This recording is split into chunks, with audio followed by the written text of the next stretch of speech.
ನಮಸ್ಕಾರ, ನೀವು ನೋಡ್ತಾ ಇದ್ದೀರಾ ಏಷ್ಯಾನೆಟ್ ಸುವರ್ಣ ನ್ಯೂಸ್. ನಾನು ವೀಣಾ ಪೂಜಾರಿ. ಬೆಳಿಗ್ಗೆಯಿಂದ ಇಲ್ಲಿಯವರೆಗೂ ಏನೆಲ್ಲ ವಿದ್ಯಮಾನಗಳಾಯಿತು ಅವೆಲ್ಲವನ್ನ ಕ್ವಿಕ್ ಆಗಿ ನೋಡೋಣ ಕರ್ನಾಟಕ ನ್ಯೂಸ್ ಎಕ್ಸ್‌ಪ್ರೆಸ್‌ನಲ್ಲಿ. ರಾಜ್ಯದಲ್ಲಿ ಹೆಚ್ಚುವರಿ ಡಿಸಿಎಂ ದಂಗಲ್ ಮಧ್ಯೆ ಚಂದ್ರಶೇಖರ ಸ್ವಾಮೀಜಿ ಡಿಕೆ ಶಿವಕುಮಾರರನ್ನ ಸಿಎಂ ಮಾಡಬೇಕು ಅನ್ನೋ ಹೇಳಿಕೆ ಭಾರೀ ಸಂಚಲನ ಮೂಡಿಸಿತ್ತು. ಇದಕ್ಕೆ ರಾಜಕೀಯ ನಾಯಕರಿಂದ ಪರ ವಿರೋಧ ಚರ್ಚೆಗಳು ಕೇಳಿ ಬಂದಿತ್ತು. ಈ ಬಗ್ಗೆ ಮತ್ತೆ ಪ್ರತಿಕ್ರಿಯೆ ನೀಡಿದ ಚಂದ್ರಶೇಖರ ಸ್ವಾಮೀಜಿ, ನನಗೆ ಯಾರು ಹೇಳಿಕೊಟ್ಟು ನಾನು ಹೇಳಿದ್ದಲ್ಲ. ಸಿದ್ದರಾಮಯ್ಯ 6 ವರ್ಷ ಅಧಿಕಾರ ಅನುಭವಿಸಿದ್ದಾರೆ. ಈಗ ಡಿಕೆಶಿ ಸರದಿ. ಹೀಗಾಗಿ ಡಿಕೆ ಶಿವಕುಮಾರ್ಗೆ ಸಿದ್ದರಾಮಯ್ಯ ಸಿಎಂ ಸ್ಥಾನ ಬಿಟ್ಕೊಡ್ಲಿ ಅಂತ ಹೇಳಿದ್ದೆ. ನನ್ನ ಹೇಳಿಕೆಗೆ ಈಗಲೂ ಬದ್ಧನಾಗಿದ್ದೇನೆ ಅಂತ ಹೇಳಿದ್ರು. ಇನ್ನು ಕೆಎನ್ ರಾಜಣ್ಣ ಹೇಳಿಕೆಯ ವಿರುದ್ಧವೂ ಕೂಡ ಆಕ್ರೋಶ ವ್ಯಕ್ತಪಡಿಸಿದರು. ಕೆಪಿಸಿಸಿ ಅಧ್ಯಕ್ಷರ ಬದಲಾವಣೆಯ ಬಗ್ಗೆ ಧ್ವನಿ ಎತ್ತಿದ್ದ ಸಚಿವ ರಾಜಣ್ಣ ವಿರುದ್ಧ ಮಾಜಿ ಸಂಸದ ಡಿಕೆ ಸುರೇಶ್ ಕಿಡಿಕಾರಿದ್ದಾರೆ. ಡಿಕೆಶಿಗೆ ಅಧ್ಯಕ್ಷ ಜವಾಬ್ದಾರಿ ಕೊಟ್ಟಿರೋದು ಪಕ್ಷದ ವರಿಷ್ಠರು. ಶಿವಕುಮಾರ್ ವರಿಷ್ಠರ ಮುಂದೆ ಎಲ್ಲವನ್ನ ತಿಳಿಸಿದ್ದಾರೆ. ವರಿಷ್ಠರ ಬಳಿ ನೀಡಿರೋ ಮಾಹಿತಿಯನ್ನ ಬೇರೆಯವರಿಗೆ ತಿಳಿಸಲು ಸಾಧ್ಯ ಇಲ್ಲ ಅಂತ ಡಿಕೆ ಸುರೇಶ್ ವಾಗ್ದಾಳಿ ನಡೆಸಿದ್ರು.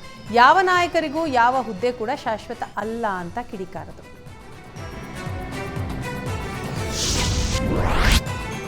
ರಾಜ್ಯ ಕಾಂಗ್ರೆಸ್ನಲ್ಲಿ ಡಿಸಿಎಂ ಕಿಚ್ಚಿಗೆ ಮಾಜಿ ಸಂಸದ ಡಿಕೆ ಸುರೇಶ್ ಅಸಮಾಧಾನ ವ್ಯಕ್ತಪಡಿಸಿದ್ದಾರೆ. ಡಿಸಿಎಂ ಹೆಚ್ಚಳಕ್ಕೆ ಸಚಿವರು ಪಟ್ಟು ಹಿಡಿದಿರೋದಕ್ಕೆ 33 ಸಚಿವರನ್ನ ಬೇಕಿದ್ರೂ ಡಿಸಿಎಂ ಮಾಡಬಹುದು. ಡಿಸಿಎಂ ಹುದ್ದೆ ಸೃಷ್ಟಿಸುವ ಅಧಿಕಾರ ಸಿಎಂಗೆ ಇದೆ ಅಂತ ಪರೋಕ್ಷವಾಗಿ ಸಚಿವರಿಗೆ ಟಾಂಗ್ ಕೊಟ್ಟಿದ್ದಾರೆ. ಅಧಿಕಾರದ ಆಸೆ ಇದ್ದರೆ ಅವರ ನೇತೃತ್ವದಲ್ಲೇ ಚುನಾವಣೆಗೆ ಹೋಗಲಿ, ಬಹುಮತ ತಂದು ಅಧಿಕಾರಕ್ಕೆ ಬರಲಿ ಅಂತ ಹೆಚ್ಚುವರಿ ಡಿಸಿಎಂ ಡಿಮ್ಯಾಂಡ್ ಮಾಡಿದವರಿಗೆ ಡಿಕೆ ಸುರೇಶ್ ತಿರುಗೇಟು ನೀಡಿದ್ದಾರೆ. ಕಾಂಗ್ರೆಸ್ನ ಸಿಎಂ ಡಿಸಿಎಂ ದಂಗಲ್ನಲ್ಲಿ ಕೆಪಿಸಿಸಿ ಅಧ್ಯಕ್ಷರ ಮಾತಿಗೆ ಸಚಿವರು ಶಾಸಕರು ಡೋಂಟ್ ಕೇರ್ ಅಂತಿದ್ದಾರೆ. ಪಕ್ಷದಲ್ಲಿ ಹೆಚ್ಚುವರಿ ಡಿಸಿಎಂ ಬಗ್ಗೆ ಮಾತನಾಡದಂತೆ ಪಕ್ಷದ ಎಲ್ಲ ಶಾಸಕರಿಗೂ ಸಚಿವರಿಗೂ ಡಿಕೆ ಶಿವಕುಮಾರ್ ಸೂಚನೆ ಕೊಟ್ಟಿದ್ರು. ಆದರೆ ಡಿಕೆಶಿ ಮಾತಿಗೆ ಕ್ಯಾರೆ ಎನ್ನದ ಸಚಿವರು ತಿರುಗೇಟು ಕೊಟ್ಟಿದ್ದಾರೆ.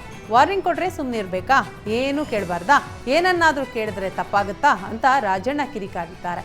ಸ್ವಾಮೀಜಿ ಹೇಳಿದ ಹಾಗೆ ಸಿಎಂ ಮಾಡೋಕೆ ಆಗತ್ತಾ? ಎಲ್ಲರೂ ಸುಮ್ಮನಿದ್ರೆ ನಾನು ಮಾತನಾಡದೆ ಸುಮ್ಮನೆ ಇರ್ತೀನಿ ಎನ್ನುವ ಮೂಲಕ ಡಿಕೆಶಿಗೆ ತಿರುಗೇಟು ನೀಡಿದ್ದಾರೆ. ರಾಜ್ಯ ಕಾಂಗ್ರೆಸ್ನಲ್ಲಿ ಭುಗಿಲೆದ್ದಿರೋ ಸಿಎಂ ಡಿಸಿಎಂ ದಂಗಲ್ ಹೈಕಮಾಂಡ್ ಅಂಗಳ ತಲುಪಿದೆ.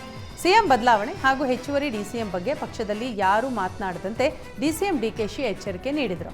ಆದರೆ ಸಮುದಾಯವಾರು ಡಿಸಿಎಂಗೆ ಬೇಡಿಕೆ ಇಟ್ಟಿದ್ದಾರೆ. ಇದಕ್ಕೆ ಸಮುದಾಯದ ಸ್ವಾಮೀಜಿಗಳೂ ಕೂಡ ಎಂಟ್ರಿ ಕೊಟ್ಟಿದ್ದಾರೆ.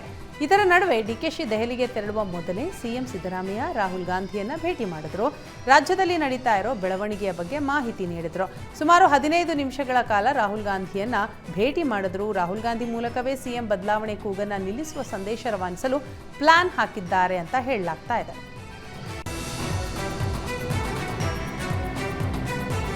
ಮೂರನೇ ಬಾರಿಗೆ ಪ್ರಧಾನಿಯಾದ ನರೇಂದ್ರ ಮೋದಿ ಅವರನ್ನ ಸಿಎಂ ಸಿದ್ದರಾಮಯ್ಯ ದೆಹಲಿಯಲ್ಲಿ ಭೇಟಿ ಮಾಡಲಿದ್ದಾರೆ.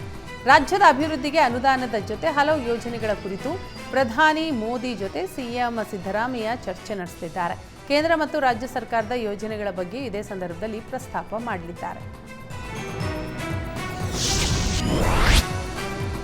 ಕೆಪಿಸಿಸಿ ಅಧ್ಯಕ್ಷ ಡಿಕೆಶಿ ವಾರ್ನ್ ಬಳಿಕವೂ ಹೆಚ್ಚುವರಿ ಡಿಸಿಎಂ ಕೂಗು ನಿಲ್ತಾ ಇಲ್ಲ. ಬೆಳಗಾವಿ ಉತ್ತರ ಕಾಂಗ್ರೆಸ್ ಶಾಸಕ ಆಸಿಫ್ ಸೇಠ್ ಸತೀಶ್ ಜಾರಕಿಹೊಳಿಗೆ ಡಿಸಿಎಂ ಸ್ಥಾನ ನೀಡಲು ಆಗ್ರಹಿಸಿದ್ದಾರೆ.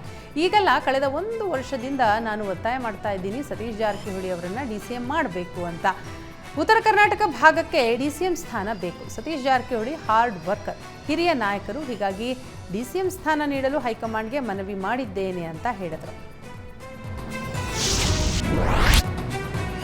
ಒಂದು ಕಡೆ ಹೆಚ್ಚುವರಿ ಡಿಸಿಎಂ ದಂಗಲ್ ಜೋರಾಗಿದ್ದರೆ ಮತ್ತೊಂದು ಕಡೆ ಸಿಎಂ ಬದಲಾವಣೆಗೆ ಒತ್ತಾಯ ಕೇಳಿಬಂದಿದೆ. ಸರ್ಕಾರದ ಸಚಿವರು ಶಾಸಕರ ಈ ನಡೆಗೆ ಕಾಂಗ್ರೆಸ್ ಹಿರಿಯ ನಾಯಕ ಆರ್.ವಿ. ದೇಶಪಾಂಡೆ ಅಸಮಾಧಾನ ವ್ಯಕ್ತಪಡಿಸಿದ್ದಾರೆ. ಪರೋಕ್ಷವಾಗಿ ಸಿಎಂ ಬೆನ್ನಿಗೆ ನಿಂತಿರುವ ದೇಶಪಾಂಡೆ ಹೆಚ್ಚುವರಿ ಡಿಸಿಎಂ ಕೇಳುವವರು ಸಿಎಂ ಬದಲಾವಣೆಯ ಬಗ್ಗೆ ಮಾತನಾಡುವವರ ವಿರುದ್ಧ ಹೈಕಮಾಂಡ್ ಕ್ರಮಕ್ಕೆ ಮುಂದಾಗಬೇಕು ಅಂತ ಹೇಳಿದ್ದಾರೆ. ರಾಜ್ಯದಲ್ಲಿ ಸಿದ್ದರಾಮಯ್ಯ ಒಳ್ಳೆಯ ಆಡಳಿತ ನೀಡುತ್ತಿದ್ದಾರೆ. ಯಾವುದೇ ಕಾರಣಕ್ಕೂ ಸಿಎಂ ಬದಲಾವಣೆ ಆಗೋದಿಲ್ಲ. ಹಾದಿ ಬೀದಿಯಲ್ಲಿ ಮಾತನಾಡುವವರ ವಿರುದ್ಧ ಶಿಸ್ತಿನ ಕ್ರಮ ಆಗಲಿ ಅಂತ ಹೇಳಿದ್ದಾರೆ. ಮುಖ್ಯಮಂತ್ರಿ ಬದಲಾವಣೆಯ ಮಧ್ಯೆ ಸಚಿವ ಸತೀಶ್ ಜಾರಕಿಹೊಳಿ ಹೊಸ ಭವಿಷ್ಯ ನುಡಿದಿದ್ದಾರೆ. 2028ಕ್ಕೆ ನಾನು ಸಹ ಮುಖ್ಯಮಂತ್ರಿ ಆಗಲು ಕ್ಲೇಮ್ ಹಾಕ್ತೀನಿ ಅಂತ ಹೇಳಿದ್ದಾರೆ. ಈಗ ಸಿಎಂ ಬದಲಾವಣೆ ವಿಚಾರ ಮುಗಿದು ಹೋದ ಚರ್ಚೆ. ಹೈಕಮಾಂಡ್ ಪಕ್ಷ ತೀರ್ಮಾನ ಮಾಡುವ ವಿಷಯ ಇದು. ಯಾರು ಹಾದಿ ಬೀದಿಯಲ್ಲಿ ಚರ್ಚೆ ಮಾಡಲು ಆಗಲ್ಲ. ಸಭೆ ಸಮಾರಂಭಗಳಲ್ಲಿ ವೈಯಕ್ತಿಕವಾಗಿ ಹೇಳಿದ್ರೆ ಮಹತ್ವ ಇಲ್ಲ. ಪಕ್ಷದ ವೇದಿಕೆಯಲ್ಲೇ ಚರ್ಚೆ ಆಗಬೇಕು ಅಂತ ಹೇಳಿದರು. ಡಿಕೆಶಿಗೆ ಸಿಎಂ ಸ್ಥಾನ ಬಿಟ್ಟುಕೊಡುವ ಸ್ವಾಮೀಜಿ ಹೇಳಿಕೆ ವಿಚಾರದ ಬಗ್ಗೆ ಮಾತನಾಡಲು ಸಚಿವ ಈಶ್ವರ್ ಖಂಡ್ರೆ ನಿರಾಕರಿಸಿದ್ದಾರೆ. ಸಿಎಂ ಡಿಸಿಎಂ ಕುರಿತು ಸಚಿವರು ಶಾಸಕರು ಮಾತನಾಡಿದರೆ ನೋಟಿಸ್ ನೀಡುತ್ತೇನೆ ಅಂತ ಡಿಸಿಎಂ ಹೇಳಿದ್ದಾರೆ. ಇದರ ಬೆನ್ನಲ್ಲೇ ಸ್ವಾಮೀಜಿ ಹೇಳಿಕೆಗೆ ಪ್ರತಿಕ್ರಿಯೆ ನೀಡಲು ಸಚಿವ ಖಂಡ್ರೆ ನಿರಾಕರಿಸಿದರು.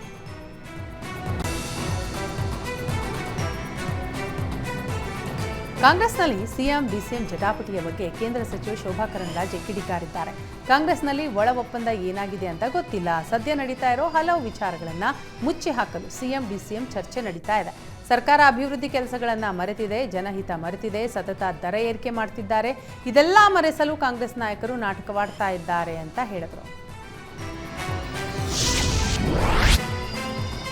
ಕಾಂಗ್ರೆಸ್ ಸರ್ಕಾರದ ಸ್ಥಿತಿ ಸರಿ ಇಲ್ಲ. ಮುಖ್ಯಮಂತ್ರಿ ಕುರ್ಚಿಗಾಗಿ ಕಚ್ಚಾಡ್ತಿದ್ದಾರೆ ಅಂತ ಬಿಜೆಪಿ ಸಂಸದ ಗೋವಿಂದ ಕಾರಜೋಳ ಹೇಳಿದ್ದಾರೆ. ಆರ್ಥಿಕವಾಗಿ ರಾಜ್ಯ ಸರ್ಕಾರ ದಿವಾಳಿಯಾಗಿದೆ. ಮಂತ್ರಿಗಳು ನಿಗಮ ಅಧ್ಯಕ್ಷರಿಗೆ ಕೆಲಸ ಸಿಗದಂತೆ ಮಾಡ್ತಾ ಇದ್ದಾರೆ. ಹೀಗಾಗಿ ಕೆಲವರು ದೆಹಲಿಯವರೆಗೂ ದೂರು ಕೊಂಡೊಯ್ದಿದ್ದಾರೆ. ರಾಜ್ಯ ಸರ್ಕಾರ ಒಂದು ಸತ್ತ ಪ್ರಾಣಿಯಂತಾಗಿದ್ದು ರಣ ಹದ್ದುಗಳಂತೆ ಮಂತ್ರಿಗಳು ಶಾಸಕರು ಕಚ್ಚಾಡ್ತಿದ್ದಾರೆ ಅಂತ ಕಾರಜೋಳ ವಾಗ್ದಾಳಿ ನಡೆಸಿದ್ದಾರೆ. ರಾಜ್ಯದಲ್ಲಿ ಸಿಎಂ ಬದಲಾವಣೆಯ ಕೂಗು ಸರ್ಕಾರವನ್ನೇ ಬೀಳಿಸಲಿದೆ. ಸಿಎಂ ಸಿದ್ದರಾಮಯ್ಯ ಕುರ್ಚಿಯನ್ನ ಖಾಲಿ ಮಾಡುವ ಸನ್ನಿವೇಶವನ್ನ ಡಿಕೆಶಿ ಮಾಡಿದ್ದಾರೆ ಅಂತ ವಿಪಕ್ಷ ನಾಯಕ ಆರ್ ಅಶೋಕ್ ಹೇಳಿದ್ದಾರೆ. ಸಿಎಂ ಸಿದ್ದರಾಮಯ್ಯರನ್ನ ಇಳಿಸಲು ಡಿಕೆಶಿ ತಂಡ ಪ್ರಯತ್ನ ಮಾಡ್ತಾ ಇದೆ. ಸಿದ್ದರಾಮಯ್ಯ ಅವರನ್ನ ಇಳಿಸೋದೇ ಕಾಂಗ್ರೆಸ್ ಪಕ್ಷದ ಅಜೆಂಡಾವಾಗಿದೆ ಅಂತ ವಿಪಕ್ಷ ನಾಯಕ ಆರ್ ಅಶೋಕ್ ಬಾಂಬ್ ಹಾಕಿದ್ದಾರೆ. ಸಿಎಂ ಬದಲಾವಣೆ, ಡಿಸಿಎಂ ದಂಗಲ್ ಬಗ್ಗೆ ಬಿಜೆಪಿ ಸಂಸದ ಕೋಟಾ ಶ್ರೀನಿವಾಸ್ ಪೂಜಾರಿ ಸರ್ಕಾರದ ವಿರುದ್ಧ ವಾಗ್ದಾಳಿ ನಡೆಸಿದರು. ಸಿಎಂ ಬದಲಾಗಬೇಕು ಅಂತ ಕಾಂಗ್ರೆಸ್ನವರು ಹೇಳ್ತಿದ್ದಾರೆ. ಕಾಂಗ್ರೆಸ್ನ ಶಾಸಕರು ಸಚಿವರು ಈ ಬಗ್ಗೆ ಧ್ವನಿ ಎತ್ತಿದ್ದಾರೆ. ಓರ್ವ ಸಿಎಂ ಬಿಟ್ಟು ಎಲ್ಲ ಶಾಸಕರನ್ನ ಡಿಸಿಎಂ ಮಾಡಿ ಅಂತ ಕಾಂಗ್ರೆಸ್ನ ಹಿರಿಯರೇ ವ್ಯಂಗ್ಯವಾಡ್ತಾ ಇದ್ದಾರೆ. ಮಠಾಧೀಶರು ನೀಡುವ ಹೇಳಿಕೆಗಳು ಆಡಳಿತದ ಮೇಲೆ ಪರಿಣಾಮ ಬೀರಲಿದೆ ಅಂತ ಕೋಟಾ ಕಿಡಿಕಾರಿದರು. ಲೋಕಸಭೆ ಚುನಾವಣೆ ಮುಗಿತಾ ಇದ್ದಂತೆ ನಿರಾಳರಾಗಿರೋ ಶಾಸಕರು ವಿದೇಶ ಪ್ರವಾಸಕ್ಕೆ ತೆರಳಲು ಸಜ್ಜಾಗಿದ್ದಾರೆ. ಪಕ್ಷಾತೀತವಾಗಿ ಎಲ್ಲ ಶಾಸಕರು ವಿವಿಧ ಸ್ಥಾಯಿ ಸಮಿತಿ ಮೂಲಕ ಫಾರಿನ್ ಟ್ರಿಪ್ಗೆ ತಯಾರಿ ನಡೆಸಿದ್ದಾರೆ. ಆರ್ಥಿಕ ಸಂಕಷ್ಟದ ಮಧ್ಯೆಯೂ ವಿದೇಶ ಪ್ರವಾಸಕ್ಕೆ ಅನುಮತಿ ನೀಡಲು ಸ್ಪೀಕರ್ ಮೇಲೆ ಶಾಸಕರು ಒತ್ತಡ ಹಾಕ್ತಿದ್ದಾರೆ ಅಂತ ಹೇಳಲಾಗ್ತಾ ಇದೆ. ರಾಜ್ಯ ಬರಗಾಲದಿಂದ ಆರ್ಥಿಕ ಸಂಕಷ್ಟಕ್ಕೆ ಸಿಲುಕಿದೆ. ಆದರೆ ಇದ್ಯಾವುದಕ್ಕೂ ತಲೆಕೆಡಿಸಿಕೊಳ್ಳದ ಶಾಸಕರು ಹಾಗೂ ವಿವಿಧ ಸ್ಥಾಯಿ ಸಮಿತಿಗಳ ಅಧ್ಯಕ್ಷರು ವಿದೇಶ ಪ್ರವಾಸಕ್ಕೆ ಅನುಮತಿ ನೀಡುವಂತೆ ಸ್ಪೀಕರ್ಗೆ ಒತ್ತಾಯಿಸಿದ್ದಾರೆ.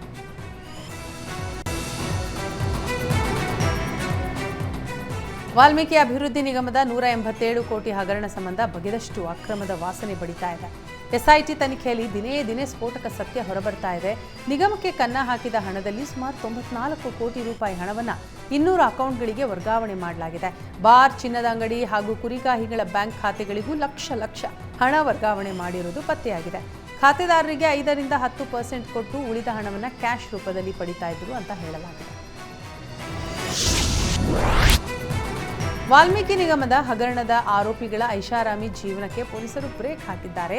ನಕಲಿ ಖಾತೆಗೆ ವರ್ಗಾವಣೆ ಮಾಡಿ ಅಲ್ಲಿಂದ ಹಣ ಪಡೆದಿರುವ ಆರೋಪಿಗಳು ಆ ದುಡ್ಡಲ್ಲಿ ಐಷಾರಾಮಿ ಜೀವನ ನಡೆಸ್ತಾ ಇದ್ರು ಅಂತ ಹೇಳಲಾಗಿದೆ. ಹಗರಣದ ದುಡ್ಡಲ್ಲಿ ಕಾರು, ಚಿನ್ನ ಖರೀದಿಸಿ ಮೋಜು ಮಸ್ತಿ ಮಾಡಿರೋದು ಬಯಲಾಗಿದೆ. ಆಂಧ್ರ ಮೂಲದ ಆರೋಪಿ ಸತ್ಯನಾರಾಯಣ ಹಗರಣದ ದುಡ್ಡಲ್ಲಿ 3.5 ಕೋಟಿ ಮೌಲ್ಯದ ಲ್ಯಾಂಬರ್ಗಿನಿ ಕಾರು ಖರೀದಿಸಿದ್ದು ತನಿಖೆಯಲ್ಲಿ ಬಯಲಾಗಿದೆ. ನಿಗಮದ ಎಂಡಿ ಪದ್ಮನಾಭರಿಂದ 4.5 ಕೋಟಿ ಹಾಗೂ ನೆಕ್ಕುಂಟಿ ನಾಗರಾಜನ ಬಾಮೈದನನಿಂದ 1.5 ಕೋಟಿ ರೂಪಾಯಿ ಸೀಸ್ ಮಾಡಲಾಗಿದೆ. ರೇಣುಕಾಸ್ವಾಮಿ ಕೊಲೆ ಪ್ರಕರಣದಲ್ಲಿ ಜೈಲು ಪಾಲಾಗಿರೋ ದರ್ಶನ್ನನ್ನ ನಿರ್ದೇಶಕ ಪ್ರೇಮ್ ಹಾಗೂ ರಕ್ಷಿತಾ ಭೇಟಿಯಾಗಿದ್ದಾರೆ. ದರ್ಶನ್ ಭೇಟಿಯ ಬಳಿಕ ಮಾತನಾಡಿದ ಜೋಗಿ ಪ್ರೇಮ್, ನಾವು ಈ ಸಂದರ್ಭದಲ್ಲಿ ಪ್ರಕರಣದ ಬಗ್ಗೆ ಮಾತನಾಡೋದು ಸರಿಯಲ್ಲ. ರೇಣುಕಾಸ್ವಾಮಿ ಆತ್ಮಕ್ಕೆ ಶಾಂತಿ ಸಿಗಲಿ, ಕಾನೂನಿಗಿಂತ ದೊಡ್ಡವರು ಯಾರೂ ಇಲ್ಲ ಅಂತ ಜೈಲಿನಲ್ಲಿ ನಡೆದ ಮಾತುಕತೆಯ ಬಗ್ಗೆ ಮಾಹಿತಿ ನೀಡಲು ನಿರಾಕರಿಸಿದರು. ಕೆಲವು ದಿನದಿಂದ ಆಗಿರೋದು ದುರದೃಷ್ಟಕರ. ನಮಗೆ ಈ ಪ್ರಕರಣದ ಬಗ್ಗೆ ಬೇಸರ ಇದೆ ಅಂತ ರಕ್ಷಿತಾ ತಿಳಿಸಿದರು. ರೇಣುಕಾಸ್ವಾಮಿ ಹತ್ಯೆ ಪ್ರಕರಣದಲ್ಲಿ ದರ್ಶನ್ ಗ್ಯಾಂಗ್ ಜೈಲಲ್ಲಿದೆ. ಆದರೆ ಆರೋಪಿಗಳ ಕುಟುಂಬ ಮಾತ್ರ ಕಣ್ಣೀರಿನಲ್ಲಿ ಕೈ ತೊಳೆಯುವಂತಾಗಿದೆ. ಪ್ರಕರಣದ ಆರೋಪಿ ಕಾರ್ ಚಾಲಕ ರವಿಶಂಕರ್ನನ್ನ ನೆನೆದು ಪತ್ನಿ ಕಣ್ಣೀರು ಹಾಕಿದ್ದಾರೆ. ಜೊತೆಗಿದ್ದವರು ದೂರ ಇರೋದಕ್ಕೆ ತುಂಬಾ ನೋವಾಗ್ತಾ ಇದೆ. ಜೈಲಲ್ಲಿ ನನ್ನ ಗಂಡನ ಜೊತೆ ಮಾತನಾಡಲು 5 ನಿಮಿಷ ಕೂಡ ಸಮಯ ನೀಡಲಿಲ್ಲ ಅಂತ ಕಣ್ಣೀರು ಹಾಕಿದ್ದಾರೆ. ರೇಣುಕಾಸ್ವಾಮಿ ಕೊಲೆ ಕೇಸ್ನಲ್ಲಿ ನಟ ದರ್ಶನ್ ಪರಪ್ಪನ ಅಗ್ರಹಾರ ಜೈಲಿಗೆ ಹೋಗಿ ಇವತ್ತಿಗೆ 8 ದಿನ. ಇತ್ತ ದರ್ಶನ್ ಪತ್ನಿ ಮಗನೊಂದಿಗೆ ಕೊಡಗಿನ ಖಾಸಗಿ ರೆಸಾರ್ಟ್ಗೆ ಶಿಫ್ಟ್ ಆಗಿದ್ದಾರೆ. ದರ್ಶನ್ ನೋಡಲು ಮೊನ್ನೆಯಷ್ಟೇ ಪರಪ್ಪನ ಅಗ್ರಹಾರಕ್ಕೆ ಹೋಗಿ ಬಂದಿದ್ರು. ಈಗ ವಿಜಯಲಕ್ಷ್ಮಿ ಪುತ್ರ ನೆಮ್ಮದಿಗಾಗಿ ಕೊಡಗಿಗೆ ಶಿಫ್ಟ್ ಆಗಿದ್ದಾರೆ ಅಂತ ಹೇಳಲಾಗಿದೆ.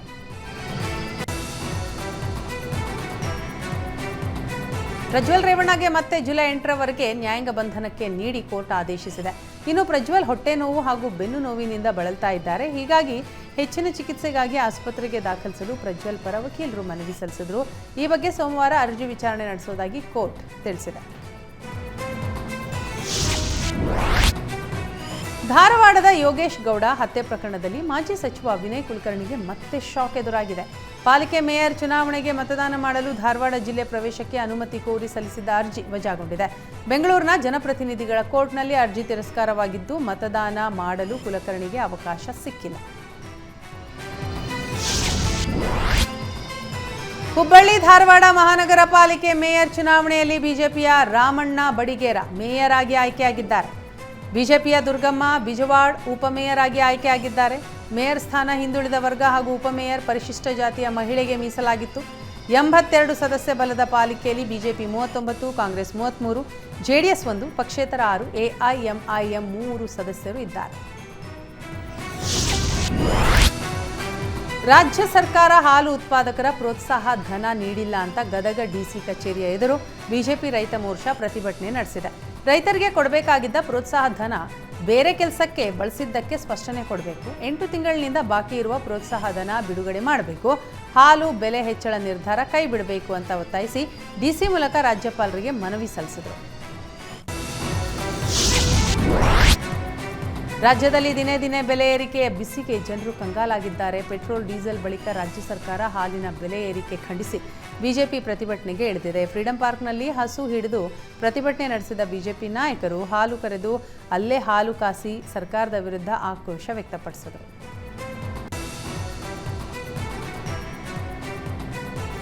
ಹಾಲಿನ ದರ ಏರಿಕೆ ಖಂಡಿಸಿ ಡಿಸಿಎಂ ಡಿಕೆ ಶಿವಕುಮಾರ್ ತವರು ಜಿಲ್ಲೆಯಲ್ಲಿ ಬಿಜೆಪಿ ಬೀದಿಗೆ ಇಳಿದು ಪ್ರತಿಭಟನೆ ನಡೆಸಿದೆ. ರಾಮನಗರ ಡಿಸಿ ಕಚೇರಿಯ ಎದುರು ಹಸುಗಳನ್ನು ಕಟ್ಟಿ ಬಿಜೆಪಿ ಕಾರ್ಯಕರ್ತರು ಆಕ್ರೋಶ ವ್ಯಕ್ತಪಡಿಸಿದ್ದಾರೆ.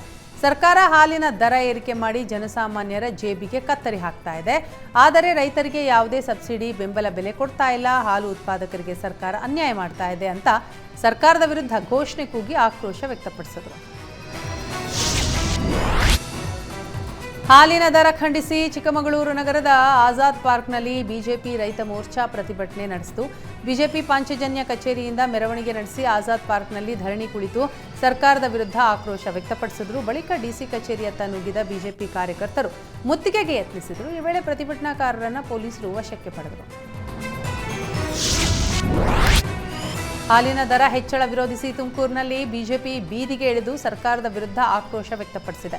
ಜಿಲ್ಲಾಧಿಕಾರಿ ಕಚೇರಿ ಆವರಣದಲ್ಲಿ ಹಸುಗಳನ್ನು ಕರೆತಂದು ಹಾಲಿನ ಕ್ಯಾನ್ ಮತ್ತು ಮೇವು ಇಟ್ಟು ಪ್ರತಿಭಟನೆ ನಡೆಸಿದ್ರು. ಈ ವೇಳೆ ಪ್ರತಿಭಟನೆಗೆ ಅವಕಾಶ ಕೊಡದೇ ಇರೋದಕ್ಕೆ ಬಿಜೆಪಿ ಕಾರ್ಯಕರ್ತರು ಹಾಗೂ ಪೊಲೀಸರ ನಡುವೆ ವಾಗ್ವಾದಕ್ಕೆ ಕಾರಣ ಆಯಿತು. ಕೊನೆಗೆ ಪೊಲೀಸರು ಬಿಜೆಪಿ ಕಾರ್ಯಕರ್ತರನ್ನ ಡಿಸಿ ಕಚೇರಿ ಆವರಣದಿಂದ ಹೊರಕಳಿಸಿದರು. ವಿದ್ಯುತ್ ತಗುಲಿ ದಾರುಣವಾಗಿ ಮೃತಪಟ್ಟಿದ್ದಂತಹ ಕುಟುಂಬಕ್ಕೆ ಸಚಿವ ಆರ್.ಬಿ. ತಿಮ್ಮಾಪುರ ಪರಿಹಾರದ ಚೆಕ್ ವಿತರಣೆ ಮಾಡಿದರು. ಬಾಗಲಕೋಟೆ ಜಿಲ್ಲೆ ತೇರದಾಳ ದಾಸರಮಡ್ಡಿಯಲ್ಲಿ ದುರ್ಗಾದೇವಿ ಜಾತ್ರಾ ಮಹೋತ್ಸವದಲ್ಲಿ ವಿದ್ಯುತ್ ಅವಘಡ ಸಂಭವಿಸಿ ಇಬ್ಬರು ಮೃತಪಟ್ಟಿದ್ದರು. ಸಂತೋಷ ಸುಣಗಾರ ಹಾಗೂ ಶೋಭಾ ಹುಳ್ಳೇನ್ ಎಂಬುವರು ಮೃತಪಟ್ಟಿದ್ದರು. ಇಂದು ಗ್ರಾಮಕ್ಕೆ ಆಗಮಿಸಿದ ಉಸ್ತುವಾರಿ ಸಚಿವ ಆರ್.ಬಿ. ತಿಮ್ಮಾಪುರ್ ಮೃತರ ಕುಟುಂಬಕ್ಕೆ ಪರಿಹಾರದ ಚೆಕ್ ವಿತರಿಸಿದರು. ಬೆಳಗಾವಿಯಲ್ಲಿ ಸಾರಿಗೆ ವ್ಯವಸ್ಥೆ ಕಲ್ಪಿಸುವಂತೆ ಆಗ್ರಹಿಸಿ ಬಸ್ ತಡೆದು ವಿದ್ಯಾರ್ಥಿಗಳು ಪ್ರತಿಭಟಿಸಿದರು. ಬೈಲಹೊಂಗಲ ತಾಲೂಕಿನ ತಿಗಡಿ ಗ್ರಾಮದಲ್ಲಿ ವಿದ್ಯಾರ್ಥಿಗಳು ಪ್ರತಿಭಟನೆ ನಡೆಸಿದರು. ಬಸ್ ಇಲ್ಲದೆ ನಿತ್ಯವೂ ಶಾಲಾ ಕಾಲೇಜಿಗೆ ಹೋಗಲು ವಿದ್ಯಾರ್ಥಿಗಳು ಪರದಾಡುವ ಪರಿಸ್ಥಿತಿ ಎದುರಾಗಿತ್ತು. ಬಸ್ ತಡವಾಗಿ ಬರೋದರಿಂದ ಪ್ರತಿನಿತ್ಯ ತರಗತಿಗೆ ಸರಿಯಾದ ಸಮಯಕ್ಕೆ ಹೋಗಲು ಕಷ್ಟ ಆಗ್ತಾ ಇದೆ. ಹೀಗಾಗಿ ಸರಿಯಾದ ಸಮಯಕ್ಕೆ ಬಸ್ ವ್ಯವಸ್ಥೆ ಕಲ್ಪಿಸಬೇಕು ಅಂತ ವಿದ್ಯಾರ್ಥಿಗಳು ಆಕ್ರೋಶ ವ್ಯಕ್ತಪಡಿಸಿದರು. ಚಾಮರಾಜನಗರ ಜಿಲ್ಲೆಯ ಮಲೆಮಹದೇಶ್ವರ ಬೆಟ್ಟಕ್ಕೆ ಭಕ್ತಾದಿಗಳ ದಂಡು ಹರಿದು ಬರ್ತಾ ಇದೆ. ಭಕ್ತರ ಕಾಣಿಕೆಯಿಂದ ಮಲೆಮಹದೇಶ್ವರ ಮತ್ತೆ ಕೋಟ್ಯಾಧಿಪತಿಯಾಗಿದ್ದಾನೆ. ಇಂದು ಮಹದೇಶ್ವರ ಬೆಟ್ಟದಲ್ಲಿ ಹುಂಡಿ ಎಣಿಕೆ ನಡೆಸಲಾಯಿತು. ಹುಂಡಿಯಲ್ಲಿ 2,20,97,533 ರೂಪಾಯಿ ಹಣ ಸಂಗ್ರಹವಾಗಿದೆ. 30 ದಿನಗಳಲ್ಲಿ 106 ಗ್ರಾಂ 2 ಕೆಜಿ 100 ಗ್ರಾಂ ಬೆಳ್ಳಿ ಹಾಗೂ 6 ವಿದೇಶಿ ನೋಟು ಮತ್ತು 2,000 ಮುಖಬೆಲೆಯ 19 ನೋಟುಗಳು ಹುಂಡಿಯಲ್ಲಿ ಸಂಗ್ರಹವಾಗಿವೆ. ಹಾಡಹಗಲೇ ಮನೆಯ ಮೇಲ್ಛಾವಣಿ ಕಿತ್ತು ಮನೆಯಲ್ಲಿದ್ದ ಚಿನ್ನಾಭರಣ ನಗದು ದೋಚಿ ಖದೀಮರು ಪರಾರಿಯಾಗಿದ್ದಾರೆ. ಕಲಬುರಗಿ ಜಿಲ್ಲೆಯ ಚಿತ್ತಾಪುರ ತಾಲೂಕಿನ ಕಮ್ಮರವಾಡಿ ಗ್ರಾಮದಲ್ಲಿ ಖದೀಮರು ಕೈಚಳಕ ತೋರಿಸಿದ್ದಾರೆ. ಕಮರವಾಡಿ ಗ್ರಾಮದ ಮಲ್ಲಪ್ಪ ಕುಟುಂಬಸ್ಥರ ಜೊತೆಗೆ ಜಮೀನಿಗೆ ತೆರಳಿದ್ರು. ಈ ವೇಳೆ ಮಲ್ಲಪ್ಪ ಮನೆಗೆ ಎಂಟ್ರಿ ಕೊಟ್ಟ ಖತರ್ನಾಕ್ ಕಳ್ಳರು ಮೇಲ್ಛಾವಣಿ ತೆಗೆದು ಮನೆಗೆ ನುಗ್ಗಿದ್ದಾರೆ. ಮನೆಯಲ್ಲಿದ್ದ 45 ಗ್ರಾಂ ಚಿನ್ನಾಭರಣ ಹಾಗೂ ನಗದನ್ನು ದೋಚಿ ಎಸ್ಕೇಪ್ ಆಗಿದ್ದಾರೆ. ಮೈಸೂರು ತಾಲೂಕಿನ ವರುಣ ಸಮೀಪದ ವರಕೂಡು ಮುರಾರ್ಜಿ ಶಾಲೆ ಹಿಂಭಾಗ ಹುಲಿ ಪ್ರತ್ಯಕ್ಷವಾಗಿದೆ. ಟ್ರ್ಯಾಕ್ಟರ್ನಲ್ಲಿ ಹೋಗ್ತಾ ಇದ್ದವರಿಗೆ ಗ್ರಾಮದ ಮಹದೇಶ್ವರ ದೇವಸ್ಥಾನದ ರಸ್ತೆಯ ಬಳಿ ಹುಲಿ ಕಾಣಿಸಿಕೊಂಡಿದೆ. ಹುಲಿ ಚಲನವಲನವನ್ನು ಟ್ರ್ಯಾಕ್ಟರ್ ಚಾಲಕ ಮೊಬೈಲ್ನಲ್ಲಿ ವಿಡಿಯೋ ಸೆರೆ ಹಿಡಿದಿದ್ದಾನೆ. ಹುಲಿ ಪ್ರತ್ಯಕ್ಷ ಬಳಿಕ ಗ್ರಾಮಸ್ಥರಲ್ಲಿ ಆತಂಕ ಹೆಚ್ಚಾಗಿದೆ. ಕೂಡಲೇ ಹುಲಿ ಸೆರೆಯುವಂತೆ ಸ್ಥಳೀಯರು ಒತ್ತಾಯಿಸಿದ್ದಾರೆ. ಕಲಬುರಗಿ ಮಹಾನಗರ ಪಾಲಿಕೆ ವ್ಯಾಪ್ತಿಯಲ್ಲಿ ದಿನೇ ದಿನೇ ಬೀದಿ ನಾಯಿಗಳ ಅಟ್ಟಹಾಸ ಜಾಸ್ತಿ ಆಗ್ತಾ ಇದೆ. ನಗರದ ವಿದ್ಯಾನಗರ ಕಾಲೋನಿಯಲ್ಲಿ 6 ವರ್ಷದ ಬಾಲಕ ಸಂಚಿತ್ ಎಂಬಾತನ ಮೇಲೆ ಬೀದಿ ನಾಯಿಗಳು ದಾಳಿ ಮಾಡಿವೆ. ಮನೆ ಬಳಿ ಆಟ ಆಡುವಾಗ ಏಕಾಏಕಿ ಬೀದಿ ನಾಯಿ ದಾಳಿ ಮಾಡಿದ್ದು ಬಾಲಕನ ತೊಡೆ ಭಾಗಕ್ಕೆ ಗಂಭೀರವಾಗಿ ಕಚ್ಚಿ ಗಾಯಗೊಳಿಸಿದೆ.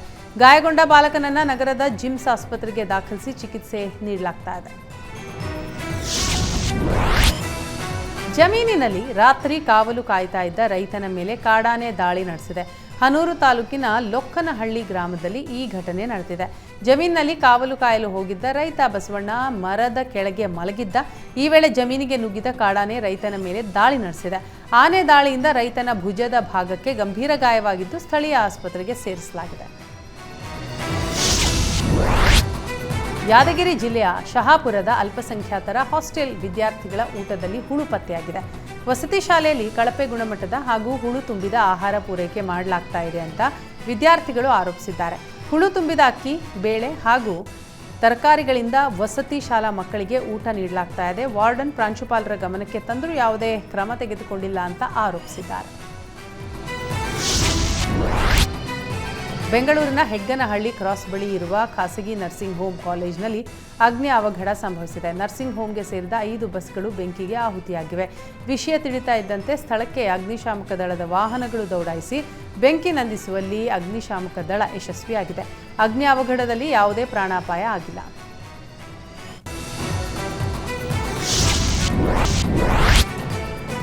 ಅಮೆರಿಕಾದಲ್ಲಿ T20 ವಿಶ್ವಕಪ್ನ ಫೈನಲ್ ಪಂದ್ಯ ನಡೀತಾ ಇದೆ. ವಿಶ್ವಕಪ್ನಲ್ಲಿ ಟೀಮ್ ಇಂಡಿಯಾ ವಿಶ್ವಕಪ್ ಅನ್ನು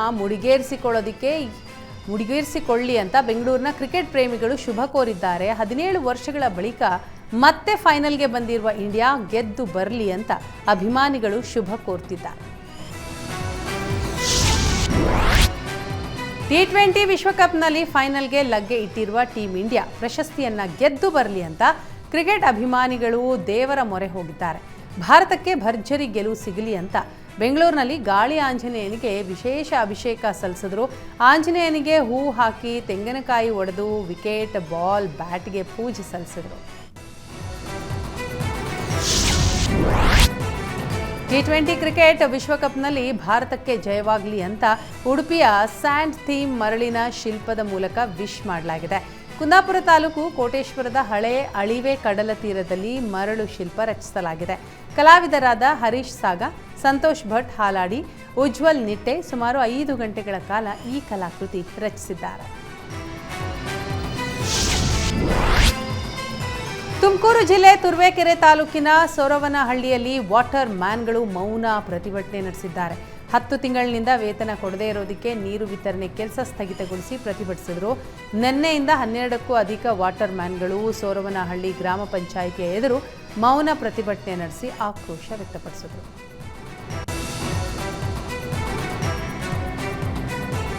ವಿಕಲಚೇತನರಿಗೆ ಯಂತ್ರಚಾಲಿತ ವಾಹನ ವಿತರಣೆಗಾಗಿ ಸಂದರ್ಶನಕ್ಕೆ ಕರೆದು ಅಧಿಕಾರಿಗಳು ಅಪಮಾನ ಮಾಡಿದ್ದಾರೆ ಎಂಬ ಆರೋಪ ಕೇಳಿಬಂದಿದೆ. ರಾಯಚೂರು ನಗರದ ಜಿಲ್ಲಾ ಮಹಿಳಾ ಮಕ್ಕಳ ಕಲ್ಯಾಣ ಇಲಾಖೆ ಅಧಿಕಾರಿಗಳ ವಿರುದ್ಧ ಆರೋಪ ಕೇಳಿಬಂದಿದೆ. ಸಂದರ್ಶನಕ್ಕೆ ವಿವಿಧ ಹಳ್ಳಿಗಳಿಂದ ವಿಕಲಚೇತನರು ಬಂದಿದ್ದರೂ ಕಚೇರಿಯಲ್ಲಿ ಚೇರ್ ವ್ಯವಸ್ಥೆ ಮಾಡದೆ ನೆಲದ ಮೇಲೆ ಕೂರಿಸಿದ್ದಾರೆ. ಇದರಿಂದ ಹೆಚ್ಚು ಹೊತ್ತು ಕೆಳಗೆ ಕುಳಿತುಕೊಳ್ಳಲಾಗದೆ ವಿಕಲಚೇತನರು ಪರದಾಡಿದರು. ರಿಪೇರಿ ಮಾಡುವ ವೇಳೆಯಲ್ಲಿ ಮೊಬೈಲ್ ಬ್ಲಾಸ್ಟ್ ಆಗಿದೆ. ಕೊಪ್ಪಳದ ಬಸ್ ನಿಲ್ದಾಣದ ಎದುರು ಇರುವ ಜಗದಾಂಬ ಮೊಬೈಲ್ ಕೇರ್ನಲ್ಲಿ ಈ ಘಟನೆ ನಡೆದಿದೆ. ಡಿಸ್ಪ್ಲೇ ರಿಪೇರಿಗೆ ಬಂದಿದ್ದ ಮೊಬೈಲನ್ನು ಬಿಚ್ಚುವ ವೇಳೆ ಮೊಬೈಲ್ ಬ್ಲಾಸ್ಟ್ ಆಗಿದೆ. ಬ್ಲಾಸ್ಟ್ ಆಗುತ್ತಲೇ ಮೊಬೈಲ್ನಲ್ಲಿ ಬೆಂಕಿ ಕಾಣಿಸಿಕೊಂಡಿದೆ. ಕೂಡಲೇ ಎಚ್ಚೆತ್ತ ಮೊಬೈಲ್ ಶಾಪ್ ಮಾಲೀಕ ಬೆಂಕಿ ನಂದಿಸಿದ್ದಾನೆ. ಮೊಬೈಲ್ ಬ್ಲಾಸ್ಟ್ ದೃಶ್ಯ ಸಿಸಿಟಿವಿ ಕ್ಯಾಮೆರಾದಲ್ಲಿ ಸೆರೆಯಾಗಿದೆ. ಮೈಸೂರು ಜಿಲ್ಲೆಯಲ್ಲಿ ಟಿ ನರಸೀಪುರ ತಾಲೂಕಿನ ರಾಮೇಗೌಡನಪುರದಲ್ಲಿ ಆತಂಕ ಸೃಷ್ಟಿಸಿದ್ದ ಚಿರತೆ ಕೊನೆಗೂ ಬೋನಿಗೆ ಬಿದ್ದಿದೆ. ರಾಮೇಗೌಡನಪುರ ರೈತ ಗುರುಪಾದಸ್ವಾಮಿ ಎಂಬುವವರ ತೋಟದಲ್ಲಿ ಇಟ್ಟಿದ್ದ ಬೋನಿನಲ್ಲಿ 3 ವರ್ಷದ ಹೆಣ್ಣು ಚಿರತೆ ಸೆರೆಯಾಗಿದೆ. ಗ್ರಾಮದಲ್ಲಿ ಹಲವು ದಿನಗಳಿಂದ ಸಾಕು ಪ್ರಾಣಿಗಳ ಮೇಲೆ ದಾಳಿ ನಡೆಸ್ತಾ ಇತ್ತು. ಚಿರತೆ ಸೆರೆಗೆ ಗ್ರಾಮಸ್ಥರು ಆಗ್ರಹಿಸಿದ್ರು. ಸ್ಥಳೀಯರ ಒತ್ತಾಯದ ಮೇರೆಗೆ ಅರಣ್ಯ ಇಲಾಖೆ ಗ್ರಾಮದ ತೋಟವೊಂದರಲ್ಲಿ ಬೋನ್ ಇಟ್ಟಿತ್ತು. ಇವತ್ತು ಅರಣ್ಯ ಇಲಾಖೆ ಇಟ್ಟಿದ್ದ ಬೋನಿಗೆ ಚಿರತೆ ಬಿದ್ದಿದ್ದು ಗ್ರಾಮಸ್ಥರಲ್ಲಿ ಕೊಂಚ ಆತಂಕ ಕಡಿಮೆಯಾದಂತಾಗಿದೆ.